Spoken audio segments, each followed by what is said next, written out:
Hi, everybody, and welcome to another Moohead Radio podcast. And I have Tony the Calf tagging along with me today. Hi, Tony. NBA draft. It's NBA draft night, so might as well punt one out and see what the hell is going on. Plus, the Cavs are not exactly sane at the moment. No. Here, today's show, I wanted to get everybody is wondering what the hell's going on with the Cavaliers, but I wanted to share something because I think it is necessary for me to do so. And this is going to be a bit of a bombshell, but I wanted you to be here with me when I did this, so I wasn't just doing it all by myself. Get the fat guy to take the brunt force of the blowback. I appreciate it. Yeah, well, this will be interesting. All right.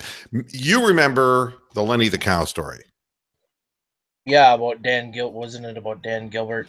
Yeah, well, a former call-in person on the show took a job many years ago with Quicken Loans.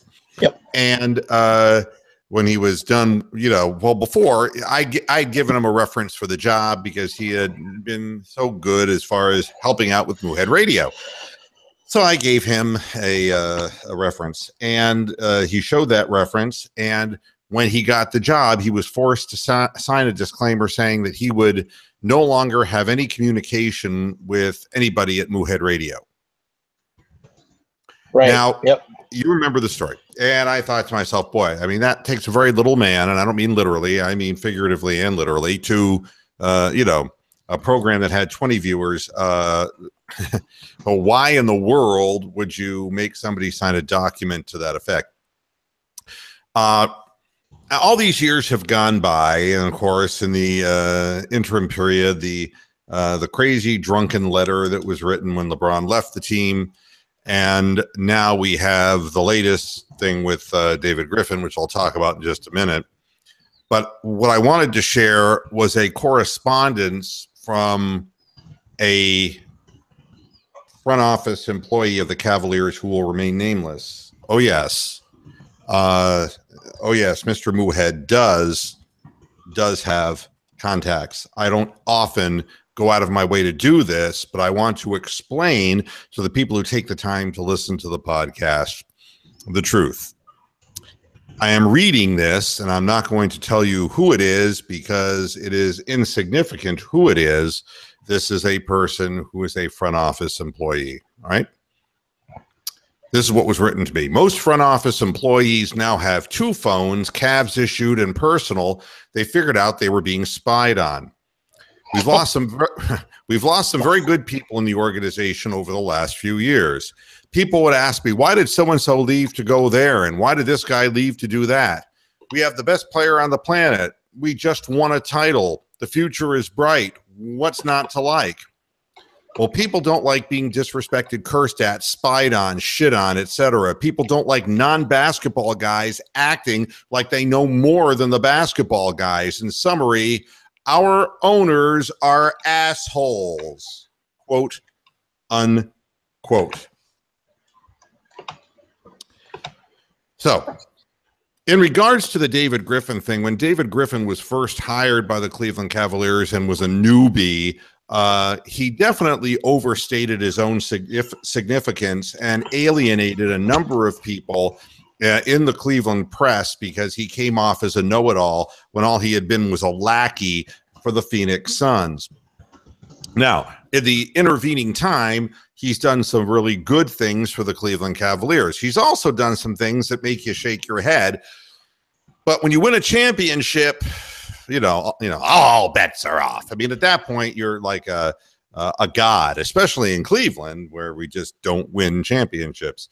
But the way Griffin started out was another short guy with grandiose feelings about himself who overstated his own significance. Let's not forget the cast of characters. And in Dan Gilbert, we have the insecure, short, drunken individual who spies on his employees and has tapped the phones of his employees, not only with Quicken Loans, but with the Cleveland Cavaliers organization, and somebody who you have to kowtow to, because if you don't kowtow to him, he'll fire you. See David Blatt and many others. It was only a matter of time between these two egomaniacal midgets would cross paths. Griffin had a logical argument that he was being paid less than an assistant basketball coach, which is unbelievable for a GM who had won a championship. And he went in and he tried to pull a power play. He said, not only do I want more money, I want more power. And asking more power from Dan Gilbert, I mean, like that's going to happen. I think, who was it who said, pshaw, and monkeys might fly out my butt. Sounds like Wayne's World to me. So that wasn't going to happen. And so you end up with these two guys clashing. And of course, Gilbert made probably, we don't know what the offer was, but it was probably a quasi-insulting offer. And Griffin is going to find out that when you take the Sacramento Kings job or whatever to stay in the league, that it's not so easy to be grandiose and to win championships when your owner doesn't open up the checkbook, right? Well, I'm sure, to be fair, I'm sure, I have a feeling he'll end up in Milwaukee. I'm sure he wanted to get paid. I mean, he might have wanted a little too much, but I'm sure Gilbert, and he's earned the right to get paid. I mean, look at the moves he pulled off. He got Kevin Love for Andrew Wiggins. He got J.R. Smith and Iman Shumpert, who were key to that championship run for fucking nothing. Like, he's a good GM. David Griffin's a fantastic GM. Granted, but here's my point, though. All right. Yeah. If you look at, in sum total, the decisions that he made, one of them was to bring us an alleged defensive specialist who was one of his old buddies from Phoenix who destroyed our defense this past year. I mean, I want to be even tempered because everybody is trying to enshrine him into the all-time God Hall of Fame. David Griffin did a good job for the Cleveland Cavaliers. I'm not going to dispute that. But at the same time, Deron Williams was a bust. Okay? At the same time, Channing Frye didn't play in the finals and didn't end up making an impact that way. If you look at the Kay Felder thing, that never really, not that anyone expected it to, but that seemed to regress as the season went on. And not everything he did he hit a home run. He had every right to expect to be paid a good amount of money predicated on the success that he's had. But let's not forget that the source of all things is LeBron James. Whether you like him or not, coaches look better, GMs look better, food tastes better. I mean, with LeBron James, there would be no playoffs since the year 2000 if it weren't for LeBron James. We saw what life was like without LeBron James. All of these people, to one degree or another, are riding off of his ability to make a winner out of the team. And I'll tell you one other thing, Tony, and I'll let you respond to this. Right. Nothing happens in the NBA without the express written consent of the commissioner's office. Yep. Cavaliers wouldn't have lost LeBron James, and Miami wouldn't have been able to tamper with him early without David Stern's blessing, which he verbalized. 7 years in Cleveland is enough. That we know. And all of the good things would never have happened to Cleveland if LeBron James hadn't come back. The Kevin Love thing would never have happened. The Kyrie Irving re-signing for 5 years would never have happened. These things wouldn't have happened. We've been the recipient of this twice in our careers. One, in my career, as far as broadcasting and talking about sports. One was when the league gave us Wayne Embry. Do you remember? You're too young, but the Ted Stepien Cavs, the league intervened and set Gordon Gund up with Wayne Embry because Embry didn't have a job. The league actually got us a GM, which led to the great draftings of Mark Price and Hot Rod Williams and Ronnie Harper and Brad Daugherty, and made that team overnight into a playoff basketball team. Right. Nothing. And they used it. They used it as a precedence to set up the Stepien rule, which is you can't trade number 1 overall picks back-to-back years. Right. So the league, I mean, nothing gets done without their a tacit approval. And look, when Dr. Jerry Buss croaked and the family took over, the Lakers went into a tailspin, and the league wanted the Clippers to salvage the LA market, and then Donald Sterling was in the way. They got him out of the way, right? So they got Steve Ballmer in there, but it never panned out because in the end, look, as long as they have a juggernaut, and the Golden State Warriors in that intervening time became the juggernaut. Oh, yep, they saved the Clippers. If you remember the Chris Paul trade, the Chris Paul was supposed to go to the Lakers, right? And the league and the owners, spearheaded by none other than Dan Gilbert, which I thought was funny, were the ones who were lobbying for the league to reject that trade because they wanted to save basketball for the Clippers or something. Right. I mean, cause it's all about their business, and they wanted to salvage the Los Angeles market because the Lakers were just bungling. They just, it was just, Jeannie Buss and all of that. It was just like a disaster for the Lakers, and they turned that into a trash bin. But the league, look, I mean, the Miami Heat would never have happened if it weren't for the league. The Boston Celtics with their big three, Ray Allen and all those guys, and Paul Pierce, would never have happened. Right. And your guy, Garnett, that would never have happened without the blessing of the NBA. Durant to Golden State would have never happened. That's right. I mean, look, I don't mean to throw a wet blanket on everybody's NBA draft dreams as we're right on top of the NBA draft. But the big deals that are being made behind closed doors are the dreams and wishes, not of the fans, but of the league. Yep. What teams need to be resuscitated, and it's like they've done enough for the Timberwolves. And I'm not being serious about this. I'm being cynical about this. Because with the information that the Wolves are interested in Jimmy Butler, you got a bunch of young good players, and that's all the league feels it needs to do for Minnesota. You understand that because you've been watching it long enough. Thank God you got that much, because there's teams that worse than that. But what's going to happen in the league, and the whole Dan Gilbert and David Griffin thing for the Cavaliers, the doors are closed to Cleveland. That's why Jimmy Butler says, no, I'm not going to Cleveland. That's why Dwayne Wade immediately signed his $24 million and walked away. And it's why nobody of any importance is coming to Cleveland, because the window's closed. And you look like, even if the league wasn't doing the bidding for themselves, what assets would any team want from Cleveland for a Paul George or a Jimmy Butler? That's Kevin right. Love, I mean, I've seen so many. We'll give you Kay Felter and J.R. Smith and Iman Shumpert and a pick that might be conveyed in 2021. Who the fuck would want that? Well, nobody would. And the fact is that when you overspend yourself to get a championship, which is, you're never going to hear me complain, because I lived to see a championship. We all lived to see a championship in Cleveland. It was a wonderful thing. And this past year was a good run. We just didn't have the focus that we needed.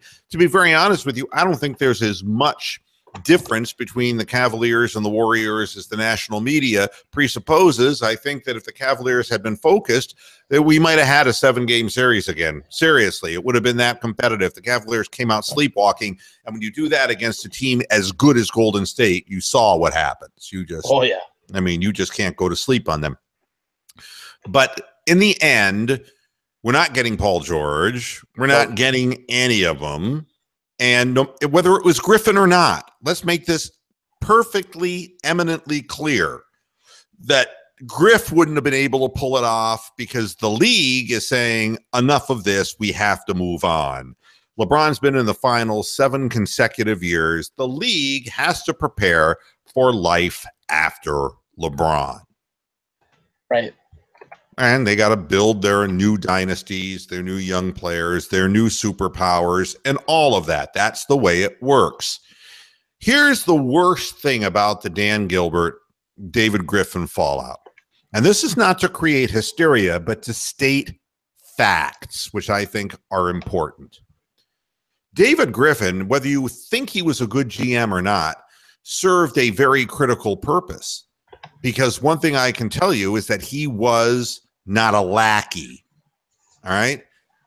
Dan Gilbert goes running to Chauncey Billups from Detroit because he always runs to the Detroit boys when he wants a lackey, somebody he can control. That's his limited world revolves around Detroit, Michigan for some godforsaken reason. That's all he knows, and that's what he runs to.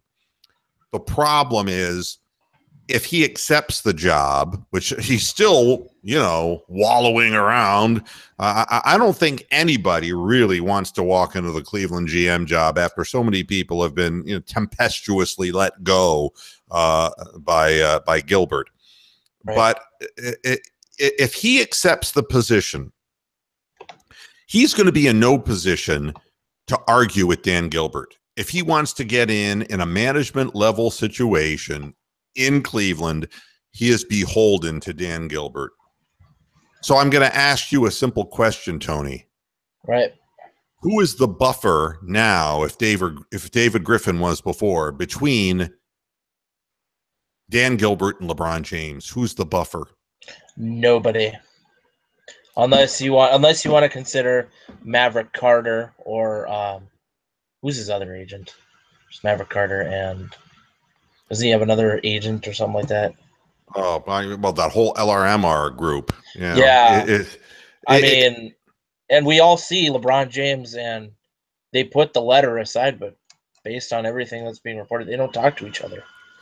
Well, no, I mean, he didn't put it aside. He actually addressed it very recently. He put up on that Instagram thing. That barbershop video with Draymond Green and a couple others. Oh, this is not forgotten. It's not forgotten at all. Yeah. I mean, he's reminding the whole world that it was like, hey, my mother, my wife, nobody wanted to go back there except me because this is what I wanted to do for the area and for my legacy.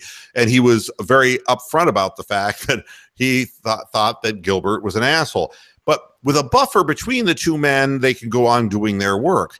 With no buffer between them and LeBron James' future in Cleveland in the balance, this is the bad part about what's gone down, because Gilbert has a unique personality trait. That personality trait was written in black and white in his letter, his opus, after LeBron left the first time, which said, we're going to win a championship before LeBron does. Remember that? Oh, yeah. And it came out at 2:00 in the morning. And, yeah. Well, here's a guy who honestly is so egotistical that he could convince himself that he wants to prove that the team can win at the highest level without LeBron James. This is the kind of idiot we're dealing with. And I just want to remind everybody that without LeBron James, now, whether you think he's a little self-obsessed or whether you think that he's a little bit thin-skinned or whatever, none of this happens without LeBron James. None of it. The value of the franchise, Gilbert purchasing the team going on to its first run of playoff success, its second run of a championship run, and 3 years in a row in the finals. It doesn't happen without LeBron James. Dan Gilbert is an incidental figure, a guy who opened up his wallet, but who really did nothing himself to attract all of this success. He bought the success. That's what his role in all this was. And it's a lot easier, as you know, it's a hell of a lot easier to get Kevin Love once you have LeBron James, because Kevin Love wasn't coming to Cleveland without LeBron James. The GM's job becomes remarkably easier. Everyone wants to talk to you. And the league helped you. That's right. They gave you what was it, 2 or 3 first-round picks? I always get God only knows. It seemed like it was a never-ending thing. Yeah. And it was, it was 3. It was 3 because it was Kyrie, and then it was Anthony Bennett. Yeah. And then Andrew Wiggins, which became Kevin Love. So, I mean, 3 first-round picks in 5 years, the league. I mean, nobody in Cleveland can say we were short shrifted in all of this. No, it wouldn't be a fair thing. But this is the fallout of the worst possible thing about the Griffin departure, is that we're just not going to have anybody now to soften the blow. And LeBron James is already disappointed that the buffer is gone, and he's in a position now to make his next move. And other places will look more attractive simply because Cleveland now looks less attractive because of the instability that Dan Gilbert and his ego has brought. If he were a smart businessman, he would have just paid the man and let him stay on. But he couldn't stand to be perceived as in the backseat of something, being the weak sister. And so he had to assert himself with another short man to prove he was taller. But the truth remains that there's really only 2 years left. Only 2 years left for the Cavaliers, because LeBron's downhill run will start. I mean, as it does all human beings. K-Love's got 2 more years in Cleveland, and there are no draft picks in our future that are going to bring us, a young, person that is a tremendous basketball player. So why you would do this now is just self-destructive. The only chance you would have had was to stabilize the organization and see if you could get them focusing more, playing at a higher consistency level as a group of players, and maybe try to wheel and deal a little bit. Maybe you could get Melo on a buyout, because Melo's refusing to leave New York. Maybe you could add some bench players, rotational players, get rid of some, add others. But the main core wasn't going to change. You weren't going to be able to get a good backup point guard, a big man, and scoring wing. And I mean, you're not going to get it. You're too far down the road. And you don't have any space in free agency. You have, when you have Tristan Thompson, $15 million a year, LeBron's getting 30. And they're just saying the salary cap's going to go down. More than they project, or it was going to go up like they projected, but it's not going to be as high as they thought. So the luxury tax is going to be lower. Are you ready to pay another 100? Is Gilbert ready to pay another $130 million? I remember what somebody asked me once. You go to New York City and you see a real Kobe beefsteak, actual real Japanese prefecture beef, the best in the world, okay? Right. The most marbled beef in the world at $100 a steak, all right? And you're confronted with this and you're saying, fuck, let's just try it, Let's try it. And after you eat it, somebody asks you the question, well, was it worth it? That's the question that everybody asks. And the answer is, it's an experience you'll never forget. Was the steak itself worth $100? I don't think anybody could justify an $100 steak, honestly. I don't think you could. But the experience and the memory that it left you with was worth it. Right. So I'm going to ask you about this, Tony, for the Cleveland Cavaliers. The luxury tax is being paid, the high payroll, and a championship in return. Was it worth it? Well, I think it was worth it for the city.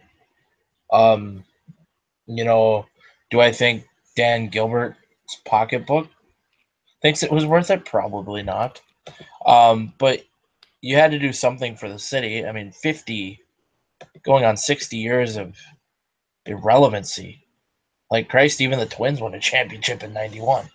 You can't go that long. People are gonna start. People are start boycotting the team. People will start not going to games. People will start, watching other teams in town. They're cheering for, the Indiana Pacers or the Golden State Warriors. They won't care about the Cavaliers. You had to do something. When you saw the parade of 1.5 million people, you had to know it was worth it. And I think it was LeBron's destiny. That I don't think LeBron's legacy was truly cemented until he won one for Cleveland. He was born in Akron. He lived his entire life in Akron. He screwed him over when he went to Miami. But in the same time, he had to go to Miami to grow up and become a man.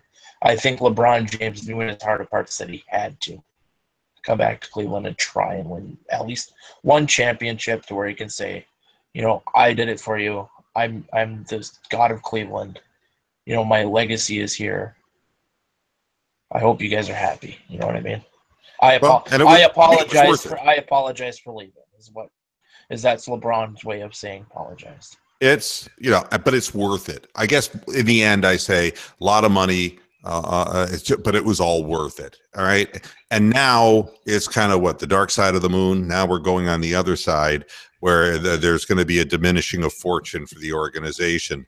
And they've given LeBron James the fuel that he needs, the public relations excuse. Nobody will hate LeBron this time if he chooses to leave, because choices were made around him that he was A, not told about, and B, that weakened the fiber of the team, and another organization, by the time he makes his second decision, will have risen in the East or West and will enable him to make a move, conceivably, that will be a justifiable one in terms of his legacy.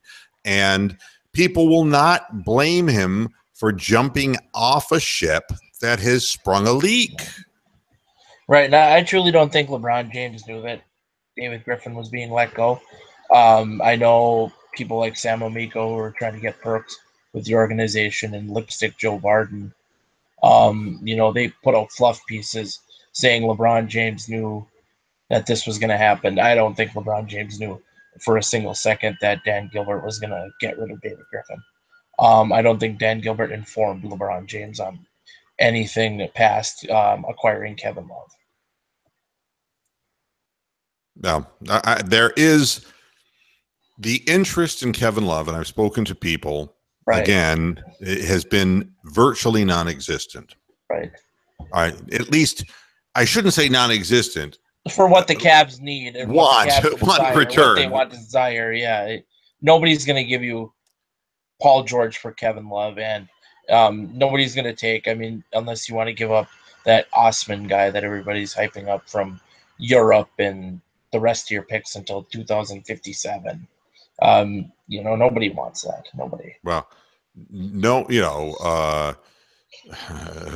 Karasev was the last guy that was supposed to be the guy coming from overseas. We haven't had much luck with the guy coming in, and Cedi Osman is not going to be probably any different than anybody else coming from over there. Right.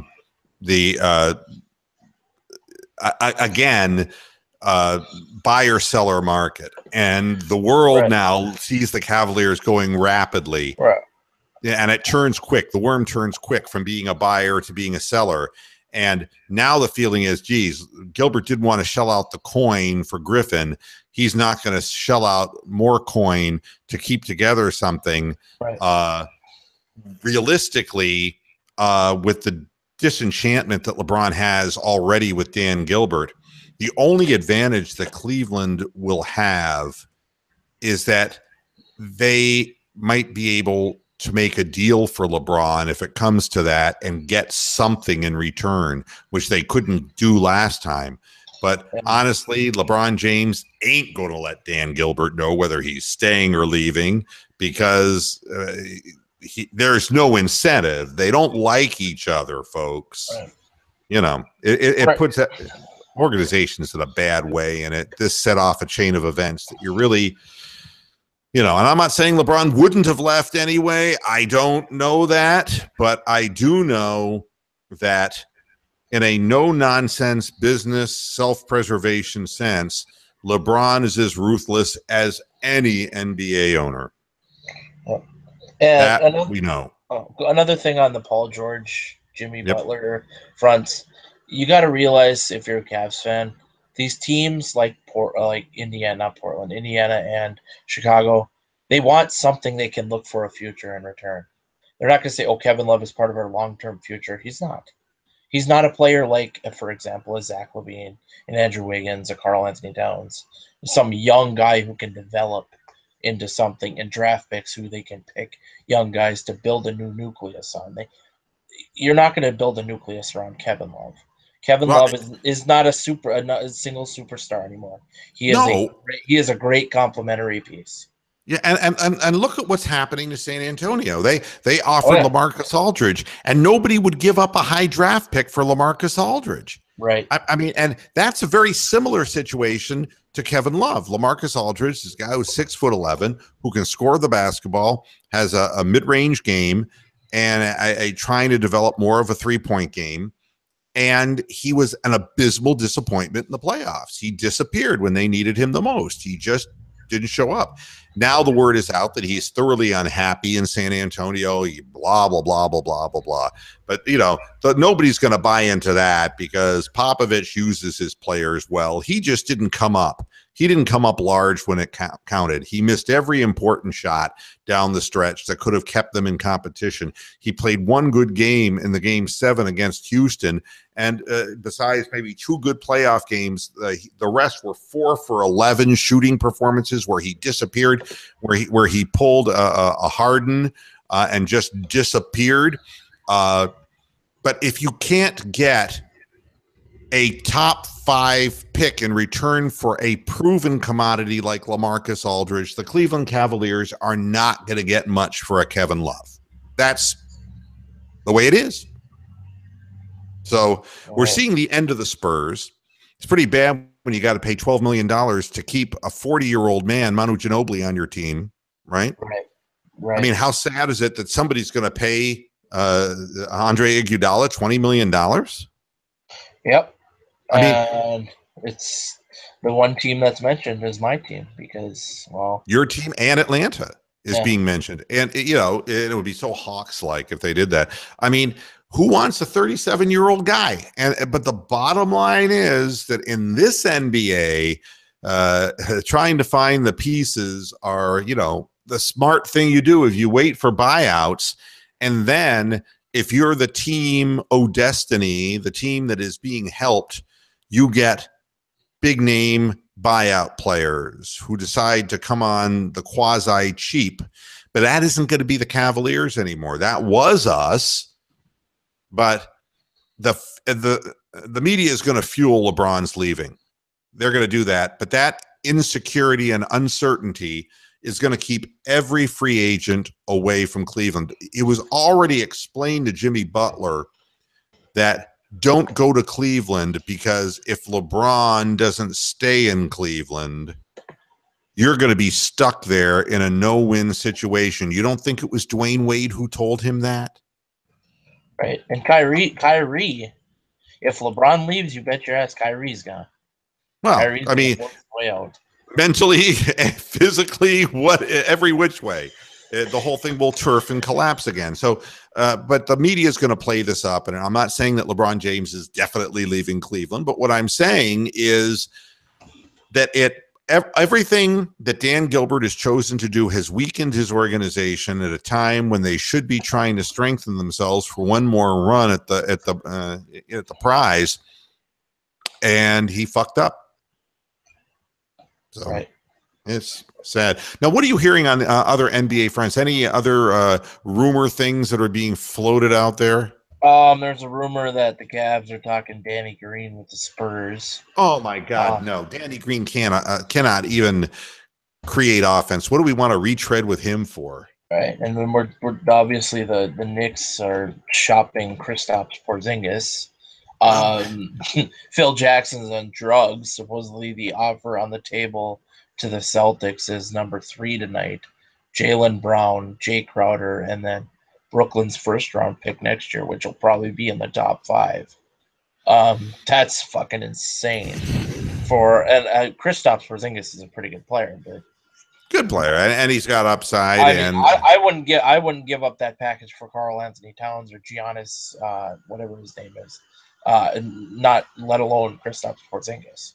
Well, here's the crazy part. You say that Phil Jackson's on drugs. Jay Williams of ESPN is reporting that a top 15 draft pick, prospect, I should say he hadn't been picked yet, but he's a top 15 prospect, worked out for the Knicks, and that Phil Jackson fell asleep multiple times during the workout. Really? Yes, I'll read this to you. This is shit. No, this is ominous in a way that is just not good. I'll read this to you. Knicks president Phil Jackson, who confirmed this week that the team could be looking to move up in the draft, dozed off during one top prospect's workout. The player told ESPN's Jay Williams. Nobody's mentioning who the pick is because it doesn't want to damage goods. A top 15 pick. This is being told to the reporter. A top 15 draft pick told me the other day, because we were involved in this conversation about Phil Jackson and the Knicks. He said, Phil was falling in and out of sleep during my workout. That the Knicks would be looking to shop Porzingis, and that the quote from Phil Jackson was because he didn't attend his exit meeting. Yeah, but then Derrick Rose goes completely AWOL for an entire 3-game stretch, and Phil Jackson had no problem with it. Remember that when Derrick Rose went missing? That's right. They had no idea where he was for 3 days. Well, I mean, does it make you wonder at 71 years of age? Is this early onset dementia? Yeah. What's going on? I mean, because this doesn't. I mean, I would sit there and tell you I never liked Phil Jackson. He was always full of himself, but now he's kind of. This is erratic. I mean, the Carmelo Anthony thing. It's weird enough for a general manager, president, or whatever to come out and just say, why don't you just leave? And the player has, of course, first right of refusal, and Melo saying, no, you're going to fucking pay me. And you're marching your way down a road to a buyout that's not going to be at all pretty for the Knicks. They're going to lose the services of the player and have to pay him. I mean, this is erratic behavior. Porzingis is only 21. He averaged 18 points, 7 rebounds, and 2 blocks a game. And according to metrics, is one of the top 5 defenders at his position in the NBA at 21 years of age. Why would you be threatening Porzingis over not attending an exit meeting? It's erratic. Yeah, I don't understand it at all. And I don't know what they trade him for, but boy, if they rebuild, do you really trust Phil Jackson to rebuild that team?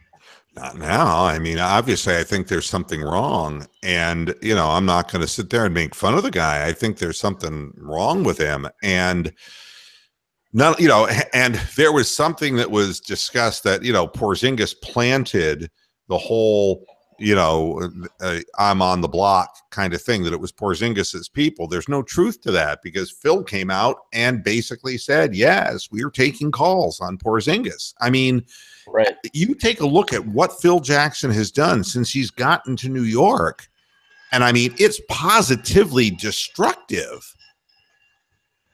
Right. I mean, there hasn't been a good thing in the bunch. I mean, what was it that I heard today, that when the Knicks got Bargnani, that they had an opportunity to get another player, and I forget who it was, who was a really good player, and that Phil Jackson steered them into Bargnani. I mean, it was like unbelievable. The decisions that have been made couldn't be made by a knowledgeable basketball person. And look, Phil Jackson has to be a knowledgeable basketball person, but something's happened. It's a strange thing. Right. Well, you look at last year, they gave Joakim Noah how much money? I mean, they gave $72 million for that guy. $72 million. For a guy who's got shitty knees and can't jump. It's bizarre, to say the least. And Knicks fans have to be thoroughly beside themselves about all of this. But, right now, if I'm the Cleveland Cavaliers, I mean, I can't believe that we went from a position where we should be fighting for one more championship to a position where we don't have a general manager. We've pissed off our star player. And not only that, but RJ, the players are talking about it. J.R. Smith actually put on Facebook, "Goodbye, Cleveland." Yeah. Then he claims it was another hacking. Like he did after Game 3 when he tweeted Cavs in 7. If you think you're going to get a championship effort out of a team that's being put through this, look, they've got enough distractions as it was. They couldn't focus in on the chore at hand in the finals. And I'm not blaming that on Dan Gilbert or David Griffin. I'm blaming that on the team, the members of the team. They were inconsistent when they needed to be consistent. But this is only going to make things, this will take that attitude and amplify it to a point where you're going to have overpaid people who have no interest in being there. That's unfortunately what we're looking at. Right. Phoenix Suns are talking about trading the 4th pick and Eric Bledsoe for a better veteran to further along their rebuild process. Not seeing much. Kevin Love is named there.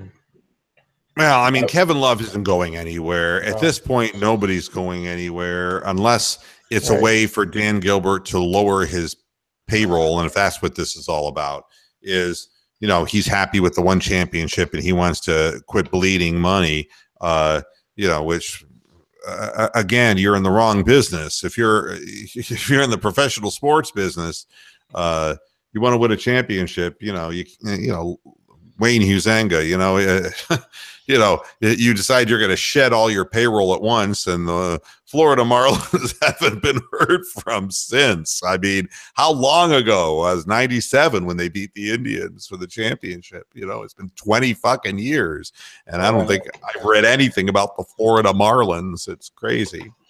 Celtics want more picks. It looks like they're trying to talk to my team for number 7 to ship for a Paul George or Jimmy Butler or Porzingis trade.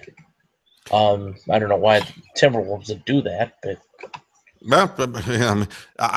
look, I wondered what was going on in Cleveland until I saw the 3 first-round picks come Cleveland's way. You don't know until after the fact what the league is going to do for anybody, and maybe there's a better deal by helping the Celtics out for the Timberwolves down the road. Wink, wink, nudge, nudge. Say no more.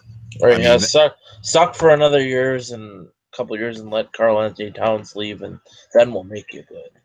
No, I don't think that's it. I think that they will give you something in return for something. I think that they're like the Godfather. It never quite works out the way you want it to, but the Godfather gets what he wants. I think that's pretty much the way the NBA is run. What about your Minnesota Twins? I know that it was disappointing for you to watch them get decimated by the Indians in what had to be probably the single biggest series that the Twins have been in for a good number of years.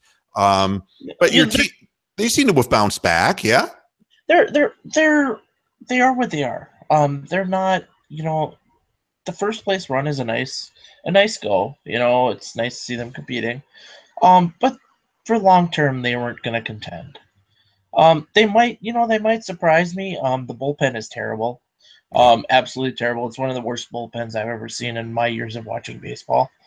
They have 2 really good rotation pitchers in Santana and Berrios. And they have a couple of decent other rotational pitchers. But is Berrios a surprise? I know he just came up for the minors. Is this a surprise, or was this guy like their top prospect in AAA?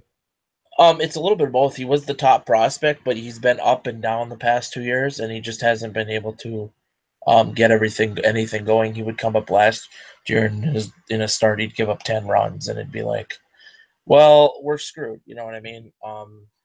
But it's actually surprising. It seems like he's actually figured it out, and he's becoming the hyped up prospect that he was. Look how long it took Cookie Carrasco in Cleveland. Oh yeah. And they're getting good hitting from less than stellar players like Adrianza, and Joe Mauer is somehow rejuvenated his career. Buxton isn't worth a shit, but he's playing incredible defense. He was a 5-tool guy coming out of the minors, and I know that they had a lot of hopes on him. And he was supposed to be a power hitter too, fast as the wind, but he can't hit the ball in fair territory, it looks like. Right, but like I said, he plays great defense. The big story is really Miguel Sano is finally becoming what the hype of him was. I mean, he's a fucking machine at the plate. He's playing pretty good defense.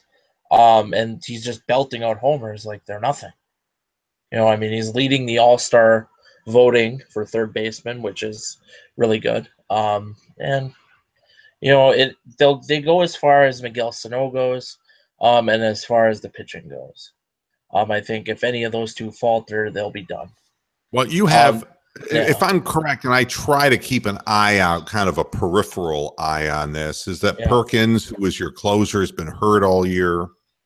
Yeah, he tore his UCL in the offseason, and they don't think he'll be back this year. I mean, it's really difficult when you're looking at a pitching staff, and I'm just looking at this, guys like Buddy Boshears, and I was wondering if he was Buff Bonser's twin brother. Buddy Boshears, what a name. I like the Buff Bonser reference. But you look at what's coming out of the bullpen there, and it's tough. Phil Hughes has been down with the injuries. Kyle Gibson was pitching good until he hit the Indians, and the Indians hit the hell out of Kyle Gibson every year. I don't think that he's a guy you can count on a whole hell of a lot. No, and then we signed Phil Hughes to this big extension 2 years ago, and he's faltered. He's in AAA right now. Oh, I thought he was hurt. Oh, he's in AAA. They put him down in AAA. Are you kidding? Nope. Well, Phil Hughes was in New York. I mean, he's been a big league pitcher for a number of years. That's not a good sign. No. I mean, my goodness, that's, you start looking at even the hitting. I mean, Minnesota is a team that has scored fewer runs than their opponents have against them, but still are above 500, which is amazing. You've got a couple of guys hitting above 270, and that's about it. I mean, this is really a smoke and mirrors great story so far. It reminds me of the Indians from a number of years ago, when they got off to that really good start. They were like 15 games over 500. And then in the second half of the season, it just cratered because they just really weren't that good, Right. And that's the Twins' problem. If they win the game, they're going to win by 1 or 2. But if they lose, they're going to get their fucking asses killed. They're going to lose by 6 or 7. And I'll tell you, all season.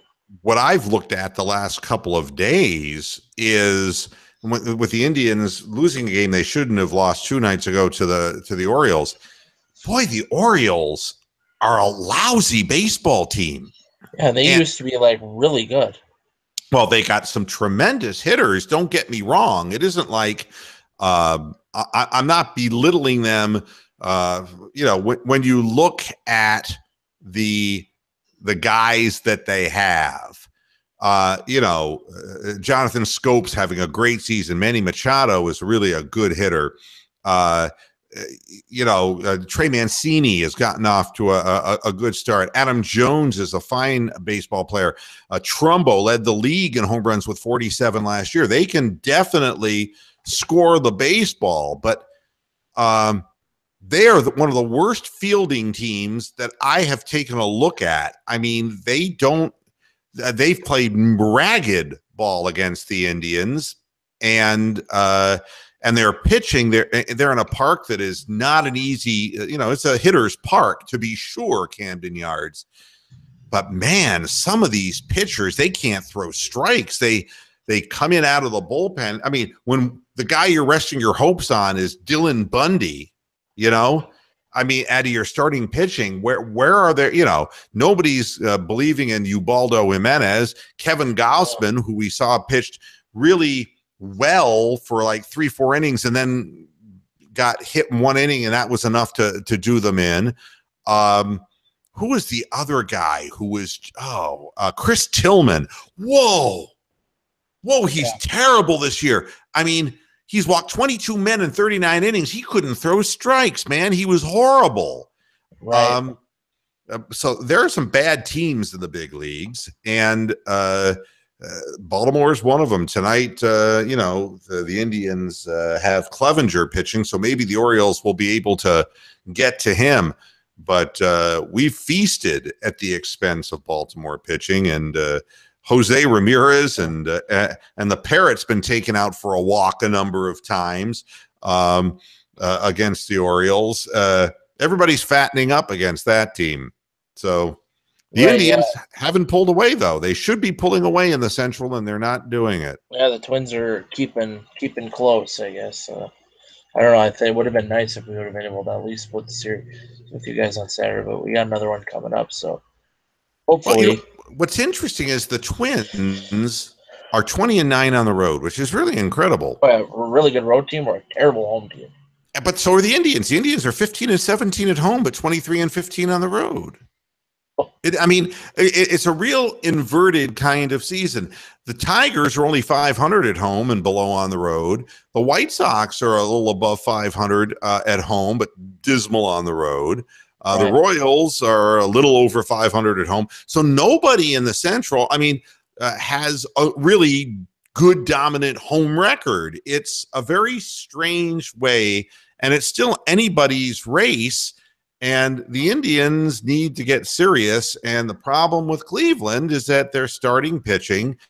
I really have questions whether they should continue with the little cowboy, Tomlin. I just don't see it. I don't see the stuff. I see him, a fly ball pitcher. You saw what happened to him in Baltimore. I mean, they staked him out to a 5-2 lead, and the son of a bitch, anything he throws that gets a good part of the plate travels 400 feet. Right. So, the Indians, and I don't think we have anybody at the minor league level to be able to jump in and save our souls right now. We don't have a prospect. Right. The cupboard's kind of bare down in the leagues. Yep. And that's not a good thing. The other thing about the Indians, I just want to point out, because on my prospect watch, Yandy Diaz is on the 7-day disabled list. He's hitting 308. He's been hitting like a 320 since they sent him back down to AAA. Unfortunately, there's no room for him up at the big league level with Hosey playing third base so well. Kipnis is solidified at second base. And now Bradley Zimmer has stepped up. So we have a center fielder, which means with Brantley comes off of the DL, there's no room for Yandy Diaz. But Mejia, the other guy, 366 at AA. This is the guy who's hit 300 at every level. He's hitting 366, and he's a catcher. And every time I look at Chris Perez, I sit here and I say, I understand he's a defensive catcher, but in the game the other day, he has Bradley Zimmer at first base, who runs like fucking secretariat. Oh, yeah. And he gets a great jump off first base, and idiot Perez swings at the pitch and pops it up. It's like, can't you fucking take a pitch and let the man get in a scoring position? That kind of selfish baseball doesn't play out with me. And he did it twice in the series where it was me first. And it's like, for a reason. Gomes can throw out runners and is a great defensive catcher. He's hitting 235. He's better than he was last year, not as good as he had been historically, but I can live with him because he has got a dynamic quick release and people don't steal bases off him. But man, I'm looking at Mejia and saying, give me a reason to get Perez the fuck out of here. 160 hitter who's selfish at the plate. Fuck that. Right. Plus, he looks like Magilla Gorilla. Get rid of him. Right. He looks stupid. At least they don't have Michael Martinez. Well, there's always going to be a utility player. And, and I know we have so many options, and they got to play Mejia at AAA before he even has a chance to get into the bigs. But it is a remarkable story to watch a guy who had a 50-game hitting streak in single A last year and now is ripping it up at 366 at the next level up. That is unusual. The step up to AAA is usually a tough one. By the way, Clint Frazier is hitting a 256 for the New York Yankees at Scranton Wilkes-Barre in their AAA. And Bradley Zimmer right now is hitting 300, although he won't continue to hit 300. But he's playing every day for the Cleveland Indians. So minor league prospects, it's hard to gauge when they're this young. But did they trade Frazier? Or? Oh, yeah. He's been gone, yeah. But that's how we got Andrew Miller. I mean, the Yankees were in love with Clint Frazier. They thought and he does have 12 dingers at AAA. He's got very good power, but he strikes out every 3.5 at bats, even at AAA. This has been a problem with him. And Bradley Zimmer, to be sure, has a big strikeout ratio too. We haven't seen it as much in the big league level, but in the minor leagues, he was whiffing once every 4 times at bat.